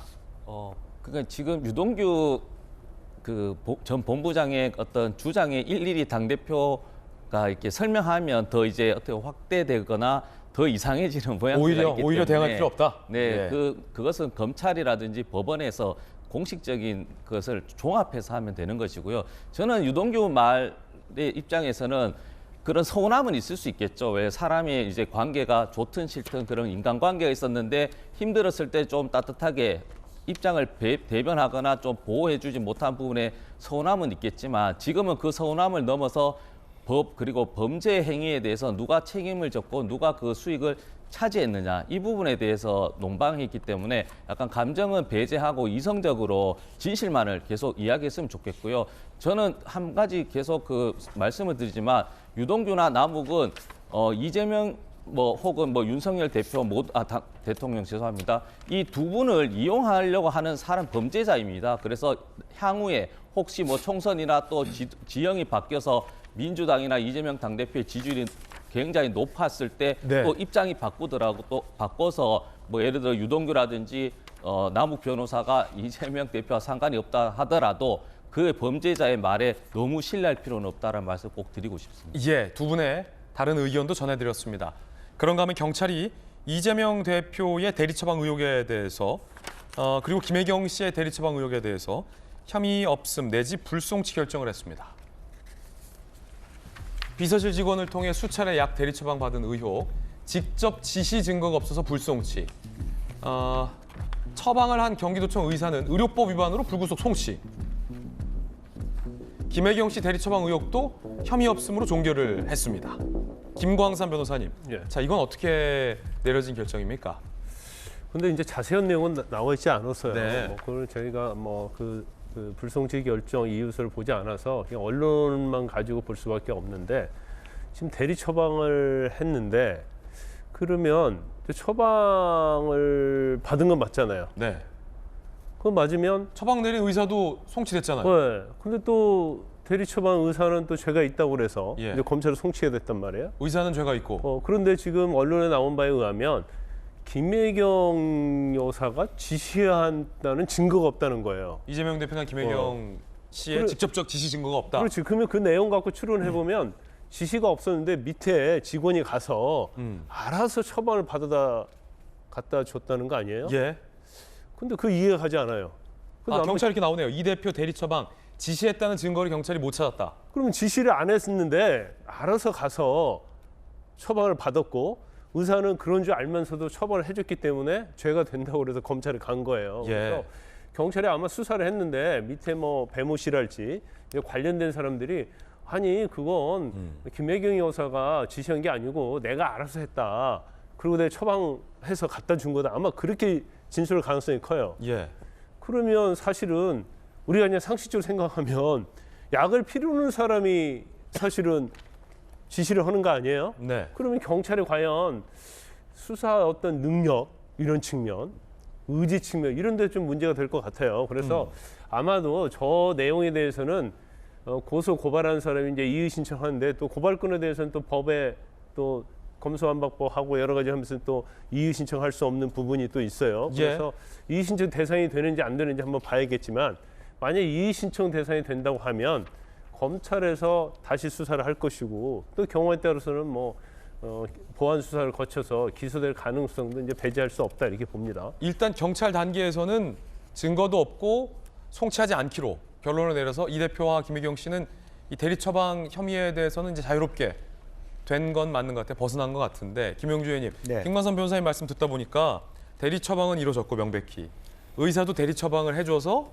의사도 처벌을 받는데 직접적으로 지시했다는 증거를 경찰이 못 찾았기 때문에 대리 처방에 수혜를 입은 이재명 대표나 김혜경 씨는 불송치가 됐다. 내지는 혐의 없음이 됐다. 요거네요? 그렇습니다. 이제 그런데 내용으로 들어보면 이제 그렇게 얘기했을 수가 있죠. 사실은 내가 원래는 병원에 가야만 또 진단서를 갖고 처방약을 네. 처방전을 갖고 약을 타지 않습니까? 내가 병원에 안 가고 타고 싶은데 김혜경이란 이름을 대면 그래 안 해도 해주더라. 그런 것으로 얘기했을 경우도 있습니다. 그러니까 원래는 그게 김혜경 약이 아니고 내 약인데 이렇게 했을 경우에는 저와 같은 결론이 날 수도 있는 거 아니냐. 배모 씨가 이 대리 처방 관련해서 사실과 다른 이야기를 했다는 논란도 있었잖아요. 네. 내가 먹기 위해서 지은 약이다라고 했는데 약 성분을 보니까 배모 씨가 밝혔던 목적이나 배모 네. 씨에게 전혀 맞지 않는 약, 오히려 김혜경 씨를 위한 약이었다. 네. 거짓말을 했는데도 불구하고 일단은 혐의 없습니다. 그러니까 그 앞에 부분에 대한 명쾌함이 없으니까 예. 수사가 길을 잃었다 그렇게 봐야 되겠죠. 아, 수사 길을 잃었다고 보세요? 경찰 수사가? 예, 그렇죠. 왜 그러니까 길을 잃었다고 보세요? 아니, 그러니까 앞뒤를 다 맞춰 갈 수 있는 부분들이 한계가 있는 거 아닌가. 예. 그래서 명확하게 아무도 그런 어떤 그 확실한 증거라든지 진술이 없는 상태에서 무리하게. 그러니까 결과적으로 내용은 맞아요. 김혜경 씨 약이라고 하지만 아무도 지시한 적 없고 타오라고 얘기한 적 없고 또 자기 약이 아닌데도 그것이 자기 약이라고 하고 예. 그런 부분에 대한 명쾌함을 갖고 명쾌함이 있지 없다. 못했다. 경찰이 그걸 못 받겠다. 네, 그렇게 봐야 될 수. 아니면 이렇게 해석할 수도 있거든요. 과잉 충성. 이재명 대표나 김혜경 씨가 나 대신 약 좀 대신 줘라고 지시한 적이 없는데 아래에서 과잉 충성을 해서 갖다 준 거 아니냐. 과잉 충성이죠. 과잉 충성. 어쨌든 자기 약을 처방전 없이 처방한 약사는 문제가 되는 거죠. 예. 지금 이제 결론은 그런 거잖아요. 약사는 불구속 네. 송치를 한 거잖아요. 예. 그러면 법적인 책임을 면했는데 김병민 비대위원님. 아직 면하진 않았습니다. 아, 그래요? 네. 지시한 적 없는 약이 처방까지 돼서 내 앞에 딱 이렇게 올라온 거 아니에요? 네. 그럼 이거를 그냥 이렇게 드셔도 됩니까? 혼내야 되는 거 아닙니까? 그 밑에. 집 앞문에 걸어놨다는 게 예전에 제가 떠오르는 기사. 이거를 혼내고 돌려보내고 예. 의사한테도 전화해서 아이고 이거 죄송합니다. 우리 아래 직원이 저 모르게 사고를 쳤습니다. 죄송합니다. 제가 가겠습니다. 다시 저 보고 처방 내려주시죠. 라고 이걸 다그치고 돌려보내야 되는 거 아닙니까? 김혜경 씨가 그 약 먹었는지 안 먹었는지 얘기하면 아주 그냥 간단한 거 아니에요? 먹었으면 누군가가 나 대신해서 대리 처방을 받아왔던 약을 먹은 거니까 몰랐다고 얘기하는 게 말이 안 되는 거죠. 그리고 여기에 대해서 이제 경찰이 조사를 해서 검찰로 송치하는 과정에 혐의가 없다 이렇게 봤던 건데 네. 결국 검찰에서 최종적으로 확인해 줘야 됩니다. 지난번 성남 FC 사건도 경찰에서 혐의가 없는 것처럼 해서 올렸지만 보안 수사하니까 어떻게 됐습니까? 혐의가 막 줄줄이 나타나잖아요. 관계돼 구속되기도 하고 과거에 또 경찰에서 문제가 있다고 올렸는데 검찰에서 문제가 없다고 얘기했던 적도 있습니다. 대표적인 케이스가 해경군 김씨 사건. 그때 검찰이 제대로 수사한 게 맞는지 전 지금도 궁금한 상황인데 그러니까 경찰이 현재 하고 있는 수사가 명확하게 종료가 된 것이 아니기 때문에 해당 의사는 또 관련돼서 의료법 위반으로 송치가 돼 있는 상황이면 해당 의사는 얼마나 억울하겠습니까? 나는 여기서 문제가 있는데 나머지는 문제가 있는 사람이 아무도 없다고? 그래서 여기에 대해서는 검찰이 추가적인 보완 수사 등을 통해서 아직 결론이 나기까지는 시간이 좀 남아 있는 것이 아닌가라고 생각합니다. 경찰 단계에서는 일단 무혐의다. 서지현 부대. 사실 이 부분도 저도 그때 대선 때 치열해가지고 약국에 가서 직접 여쭤봤어요. 그러면 이게 이런 사항이 있을 때 어떻게 하냐 했을 때는 법적으로는 안 되는데 간혹 이제 그 일반적인 약일 경우는 대리 이제 그 진단서가 있기 때문에 약은 주는 경우는 있다라고 이제 이야기를 하시던데, 그래서 저는 그 당시에 어떤 주장을 했냐면 관행이라도 이것이 잘못되면 개선해야 되는 것인데, 그러면 실질적으로 뭐 이재명 경기도지사나 그러면 윤석열 대통령이 아팠을 때 본인이 직접에 그 약국에 가서 처방을 받는 것이 그게 현실적으로 가능한 것인가. 그래서 이 부분은 법적인 시스템으로서 지자체장이라든지 혹은 뭐 어떤 조건이 되면 그 일정이 굉장히 빡빡하기도 하지만 직접 가는 게 현실적으로 불가능하면 이 부분을 좀 법적으로 안전하게 대리 처방이 아니라 뭐 지자체장에 의한 어떤 약을 이제 취할 수 있는 그런 조례라든지 이런 좀 하자라고 그때 주장한 바가 있거든요. 이게 법과 약간의 현실이 조금 관행이 같이 겹치면서 이게 관행처럼 된 부분이 사실상 있습니다. 사실 이런 부분은 아닌 것 같아요. 아닌가요? 이렇게 그러면 무슨 뭐 군인들 뭐 고위공직자들 공수처에 뭐 범죄 수사 대상 되는 사람들은 다 대리 처방이 되는 거고 일반 국민들은 안 되는, 그게 뭐 말이 안 되는 얘기죠. 부인이 아니고 지자체장, 대통령. 대통령이나 지자체장도 또 평등한 거 아닙니까? 알겠습니다. 어쨌든 경찰은 증거를 찾지 못했다. 그래서 송치하지 않기로 경찰은 결론이 내렸다라는 소식도 전해드립니다. 오늘 재밌습니다. 이거보다 뜨거운 소식들, 이 못지않게 뜨거운 소식들도 준비가 되어 있습니다. 3가지 저희 엄선해 봤는데요. 첫 번째 소식부터 공개하겠습니다. 권성동 의원이 드롭했습니다. 당대표 출마 안 하겠다라고 밝혔습니다. 들어보시죠. 저는 이번 전당대회에 출마하지 않습니다. 대통령의 최측근이 지도부에 입성할 경우 당의 운영 및 총선에 불필요한 오해의 소지가 있을 것이라는 당원의 여론과 우려를 기꺼이 수용하기로 했습니다. 그리고 윤심이 작용했다라는 또 불필요한 오해를 낳아서 대통령의 국정 운영에 부담을 줄 것이라는 여론도 수용을 했습니다. 흥미로운데 그 2가지 얘기가 있었어요. 당내에서. 더 잘 아시겠지만 대통령이 진짜 관심 있어 하는 후보가 누구냐. 2번째는 친윤계 후보들끼리 이렇게 여러 명 나오면 갈라지는 거 아니냐. 그래서 어부지리로 뭐 유승민이나 안철수 의원이 되는 거 아니냐. 이런 기류가 친윤계의 안팎에 있었는데 권성동 의원이 지금 딱 정리를 했어요. 드롭하겠다. 갑작스러운데 뭐 혹시 저 높은 곳에서 무언가가 시그널을 보내가 왔습니까? 저는 대통령이 전당대회에 개입하거나 관련된 메시지 내지 않는 것으로 알고 있습니다. 용산에 있는 사람들 저도 왜 소통을 안 하겠습니까? 소통하면 다들 그냥 빙그레 웃거든요. 그러니까 누군가는 이걸 갖고 얘기하는 사람들이 있기 때문에 저도 강력하게 말하기는 좀 어려운 측면들이 있습니다만 당의 선거는 당원들이 흥행을 거쳐서 윤석열 정부 성공할 수 있는 같이 좋은 파트너를 뽑는 것이고 여기 좋은 파트너가 같이 전당대회를 통해 당원의 선택을 받아서 총선을 진두지휘하는 거거든요. 근데 여기에 윤석열 대통령의 의중이 이 사람이다, 저 사람이다, 너는 나와라, 나오지 마라 이렇게 가진 절대 않습니다. 다만 이제 선거에 나오는 사람들 입장에서는 내가 대통령과 제일 가깝다, 대통령의 뜻이 나에게 있다, 나한테도 만찬도 오라 그랬다, 막 이렇게 얘기를 하면서 선거를 하는 거니까 뭐 그거는 자연스러운 현상이라고 말씀을 드리겠고요. 권성동 전 원내대표 같은 경우는 제가 보는 정치인 중에 윤석열 대통령을 제일 진짜 마음으로 좋아하는 사람들이 있을 것 아닙니까? 선거 처음 만났을 때부터 마찬가지로 대통령에 대한 많은 그 마음이 있는 사람이에요. 지난번 원내대표 선거를 거치고 여러 정치 행보를 하면서 문제점들이 드러났던 일들이 이제 당원들의 마음들에 크게 흡족하지 못했던 측면들이 있는 것 같아서 지지율이 좀 낮게 나왔던 것이 있는 거고요. 결국은 본인의 불출마 선언의 핵심 내용도 대통령께 부담을 드리지 않겠다 아닙니까?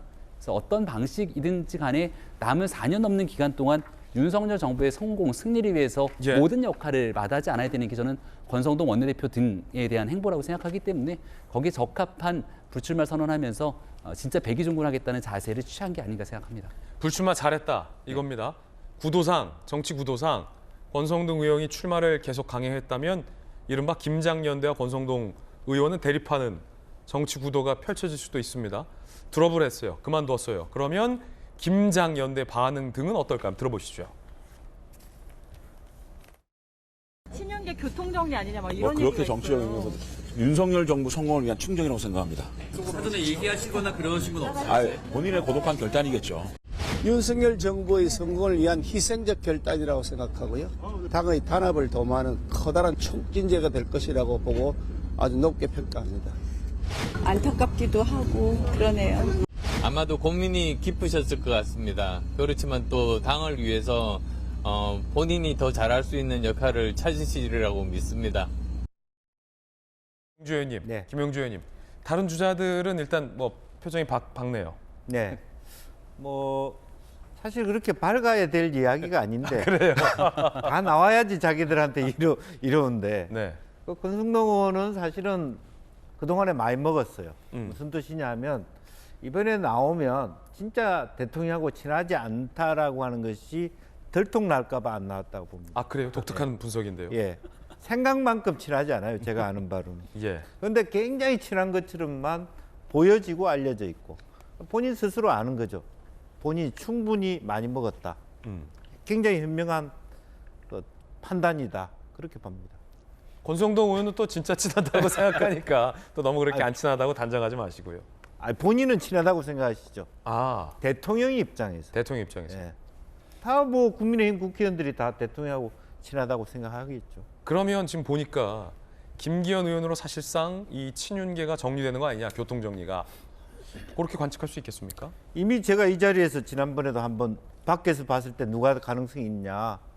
김기현 의원이 제일 가능성이 있다. 다만 그 압도적 지지를 받는 자신감이 없었기 때문에 결선 투표까지 만들어갔지 않습니까? 네. 이제는 조금 자신감을 가져도 되지 않을까 그런 생각이 듭니다. 그런데 일반 여론조사를 보면 뭐 나경원 전 원내대표나 안철수, 유승민 의원도 여전히 높게 나오는데요. 네, 그것은 뭐 일반 여론조사일 뿐이고 당내 레이스로 가면 확 정리가 되죠. 예. 왜냐하면 당협위원장 뭐 이름이 뭔지 모르겠습니다만은 뭐 조직위원장이든 어쨌든 내부적으로 당내 선거라고 하는 것은 결국 조직의 힘 그리고 어쨌든 이번 전당대회는 대통령의 의중 예. 이런 것이 전체의 그 큰 흐름의 대세를 이룰 수밖에 없고 김장연대가 탄력을 받을 수밖에 없다 그렇게 봅니다. 서지현 부대.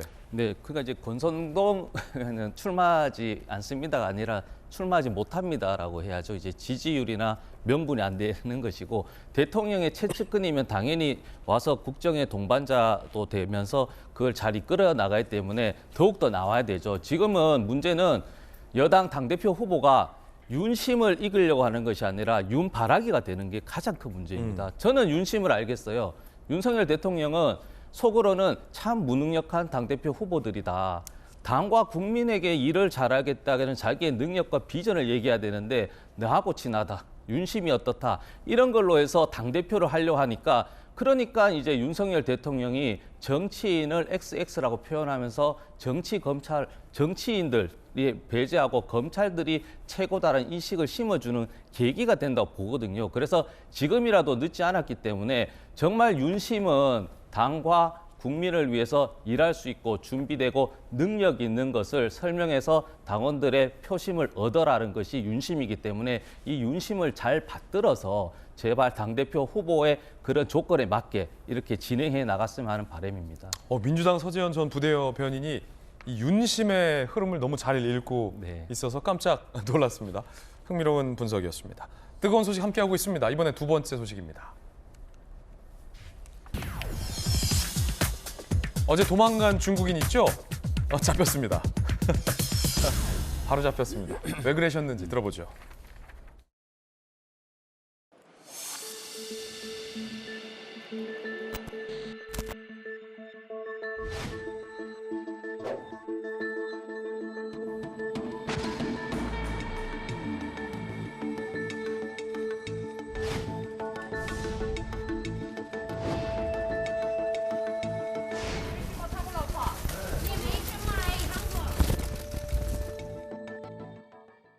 중국어로 지금 기자들이 이제 질문을 했는데 묵묵부답이었습니다. 이틀간 이동 경로도 파악이 됐습니다. 어디 경로 이동했는지 함께 보시죠. 아니 코로나에 확진됐는데 애초에 왜 도망칩니까? 어차피 중국 집 안 돌아갈 생각이었습니까? 무모했죠. 중국인 A씨 지난 3일 입국 후 격리 호텔에서 인천인데 도주했어요. 300m 거리 마트에서 택시 타고 서울로 가요? 택시에서 아내에게 전화해 약속 잡고 서울의 호텔에서 은신. 아니 그 인천에 있는 호텔에서 은신 하나, 서울에서 온 호텔에서 은신 하나. 뭐가 다릅니까 이거? 어제 오후 1시에 검거. 이틀간 외출까지 했다고 합니다. 자 일단 김광삼 변호사님. 뭐 빨리 잡을 줄 알았는데 정말 빨리 잡는군요. 우리나라가 제가 여러 번 얘기했지만 뭐 굉장히 수사 기법이랄지 추적하는 데 발달돼 있고 그다음에 이제 제일 중요한 게 CCTV예요. CCTV의 동선. 그러니까 어디 강남역에 나타났다 하면 그 동선을 다 추적할 수 있거든요. 그렇기 때문에 잡히는 데는 이제 시간 문제다 이렇게 보는데. 근데 이분 나빠요. 택시 기사는 어떡할 거며 호텔에 묵는 동안 외출하고 접촉한 우리 국민들은 어떡합니까? 이번 확진자인데. 그러니까 이제 본인이 자기 생각만 한 거죠. 그래서 좀 격리를 왜 이걸 거부를 했을까 좀 약간 의아심이 생기는데 이제 이 사람이 이전에도 한 5차례 한국에 왔다 갔다고 합니다. 그때 와서 주로 한 게 얼굴 성형이었다고 그래요. 아 그래요? 네. 그런데 이번에 이제 와이프 같이 온 걸로 보이는데 이번에도 성형하려고 한 게 아니냐 이제 그런 생각을 할 수 있고 성형이라는 게 이제 시간이 정해져 있을 거 아니에요. 그러면 그 시간을 맞추려고 하면 격리돼 있으면 이걸 못할 가능성이 크니까 굉장히 되게 무리하게 했을 거고 아마 중국 같은 데서는 도망가면 찾기 어려울 거예요. 워낙 도로가 넓고 인구가 많으니까. 그렇죠. 중국에서 도망가면 찾기 어려울 수도 있어요. 그러니까 아예 한국에서도 아마 내가 도망가도 못 찾을 걸 생각하는데 의외로 뭐 경찰이 추적해갖고 빨리 찾았어요. 그럼 이제 이 사람을 어떻게 할 것이냐가 좀 고민일 것 같아요. 이제 원래는 이제 감염병 예방법에 의해서 처벌할 수 있고 재판받아야 하잖아요. 그럼 지금 이거 확진자잖아요. 그럼 치료가 있고 이걸 데리고 있으면 경비가 들죠. 비용이 들고 그다음에 또 다른 사람이 전파될 수 있어요. 그래서 아마 지금 당국도 이걸 데리고 있다가 재판을 받게 해야 할지 아니면 바로 추방을 해야 할지. 근데 여러 가지 뭐 경제적 여건이나 뭐 한국에 세금을 낭비할 필요 없잖아요. 그래서 제가 볼 때는 바로 추방을 하는 게 맞고 또 저렇게 이제 추방이 한번 되면 이 사람이 한국에 못 들어와요. 아 그래요? 그러니까 좀 7일간 좀 참고 있지. 이렇게 잡혀가지고 정말 얼굴 성형을 할지 여러 가지 목적으로 한국에 와야 하는데 잘못하면 평생 동안 한국에 못 오게 되는 그런 결과가 되는 거죠. 금방 붙잡았습니다. 우리 대한민국 수사력을 너무 쉽게 봤던 게 아닌가라는 생각이 듭니다. 저런 행동 안 됩니다. 뜨거운 소식 함께하고 있습니다. 세 번째 소식 공개하죠.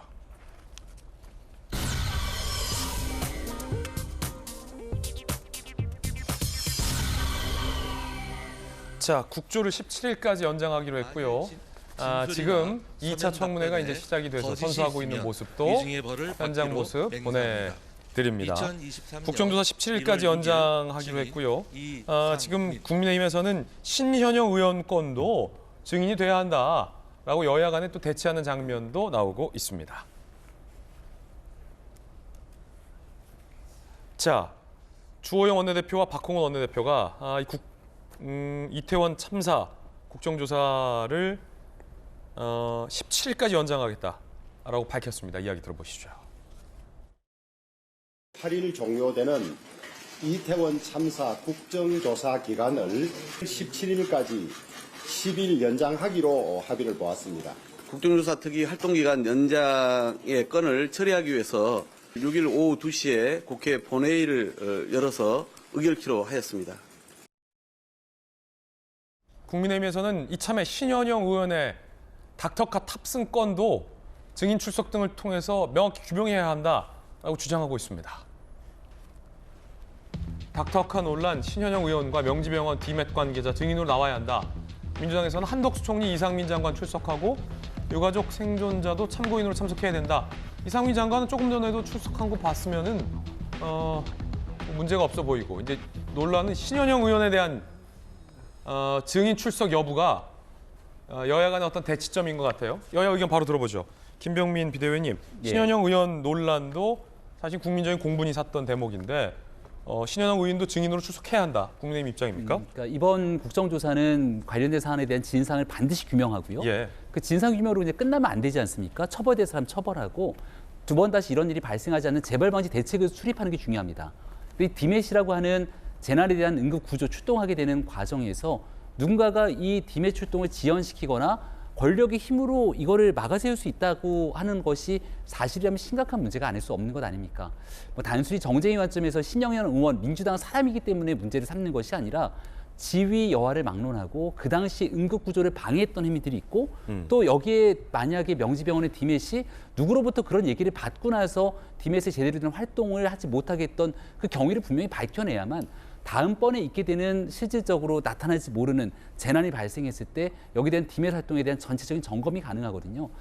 명확한 사실관계를 드러내기 위해서 성역 없는 조사가 필요한 상황이라면 신현영 의원과 명지병원 디맷 관련된 사람들에 대해서 여기 증인 출석하고 조사받는 건 그냥 당연한 일이라고 생각을 합니다. 예, 자 민주당 입장 어떻습니까?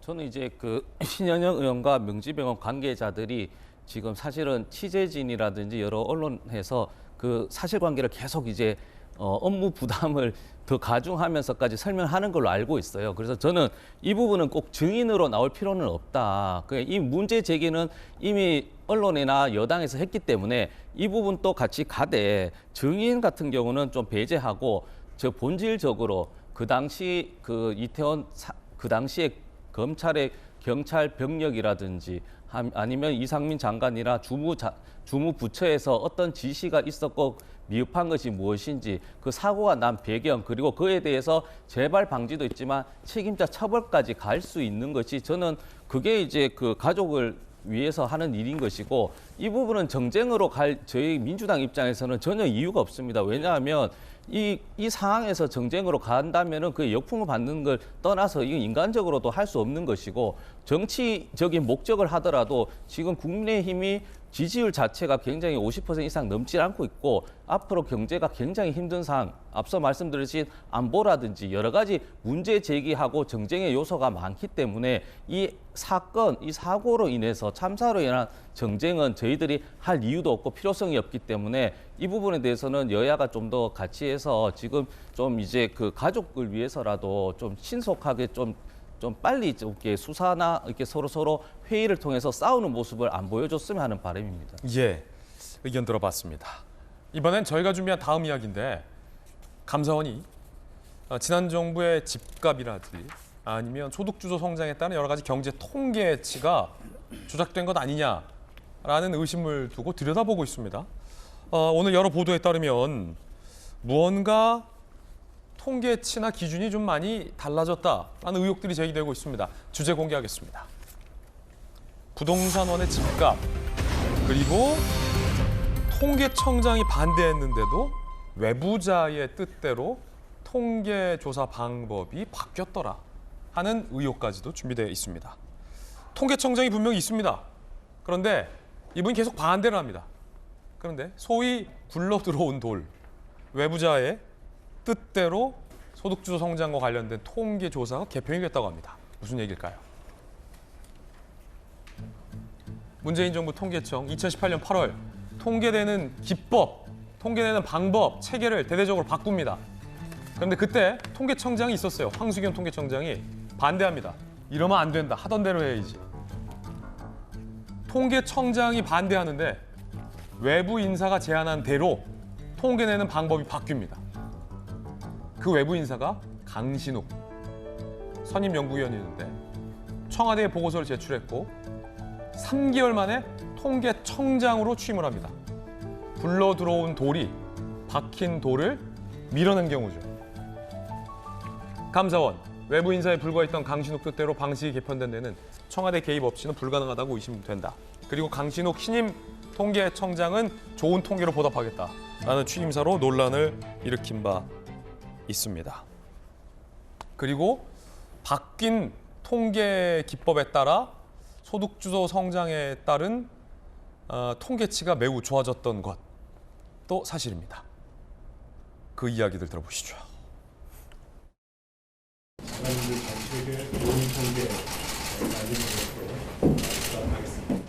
너무 그 정부 입맛에 맞추어서 이렇게 보고를 낸 거 아닙니까? 아니 그렇지는 않습니다. 그 표본 재설계를 하게 되면 오히려 이것은 소득 분배를 결과적으로는 더 악화시킬 수 있습니다만 저희는 그게 더 현실에 근접한 조사를 하는 것이라 방향이라고 근데 생각하고 제가 있습니다. 좀 물론 당시 강신욱 통계청장은 현실에 근접한 통계 기법이다라고 반박하고 있긴 합니다. 그런데 개편 확정 보름 만에 예산이 100억 증액됐다라는 것도 오늘 수상하다는 보도가 나옵니다.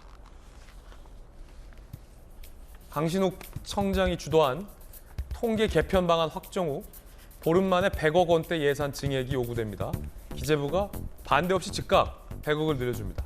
그런데 아시다시피 기재부가 얼마나 돈 쓰는 데 있어서 철저한데 군소리 없이 100억을 통계청에게 늘려줬다? 매우 좀 이상하다라는 지적이 나옵니다. 청와대의 뜻 아니냐라는 해석도 좀 나오고 있고요. 바꾼 방식으로 조사 결과 소득주도 성장 이후 소득 분배 상황이 크게 개선된 것으로 나타났다. 기존에 나왔던 방식과는 큰 차이의 결과가 나왔습니다. 통계청 인사들, 청와대 관심사가 아니라 기재부도 거절하지 못했다. 감사원은 청와대 개입 여부를 확인 중이다. 라는 얘기도 나옵니다. 김광삼 변호사님, 어떻게 보십니까?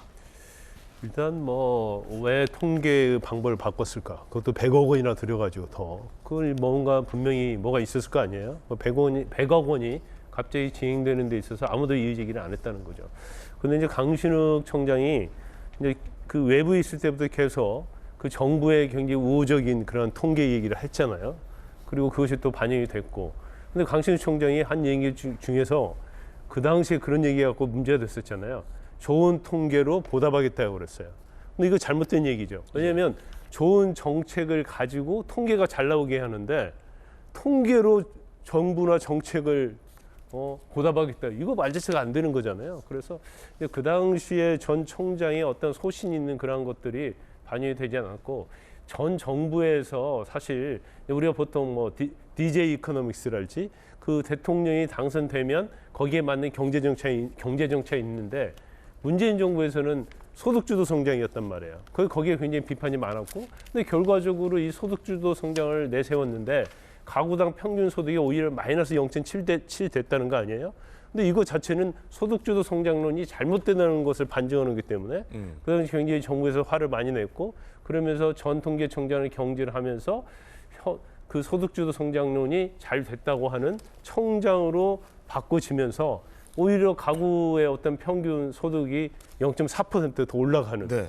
그러면 이거 자체는 굉장히 뭔가 보이지 않는 손이 작용을 해서 통계를 조작한 게 아니냐 이제 그런 의심을 살 만한 충분한 근거가 있다고 봐요. 그래서 이 부분에 대해서 감사원이 들여다보고 있기 때문에 조만간 결과가 나올 것이다 이렇게 봅니다. 자, 이 소득주도 성장과 관련된 통계 개편 말고도 문재인 정부 때 집계한 집값, 부동산원의 집값, 조사원이 입력한 값과 큰 차이가 있다라는 감사원의 의혹 제기도 있습니다. 부동산원의 집값인데 조사원이 입력한 수치와 부동산원이 집계한 집계치가 큰 차이다. 비정상적인 큰 차이다. 정상적 범위를 넘어선 수준이다. 감사원의 의혹이고요. 유경준 의원은 조작하지 않는 한 차이가 날 수 없을 것이라는 의혹도 제기되고 있습니다만 과연 이걸 조작으로 볼 수 있을지 여부는 좀 더 면밀한 증거와 판단이 추가적으로 필요해 보이기도 할 것 같습니다. 일단 저희들은 60초 광고 보고 돌아오겠습니다. 잠시 후에 뵙죠. 예, 오늘 저희들이 준비한 소식 모두 다 전해드렸습니다. 저희들은 다음 주 월요일 아침 8시 50분에 더욱더 풍성한 소식 들고 인사드리겠습니다. 오늘 하루는 분명 어제보다 나을 겁니다. 좋은 주말 보내시기 바랍니다. 감사합니다.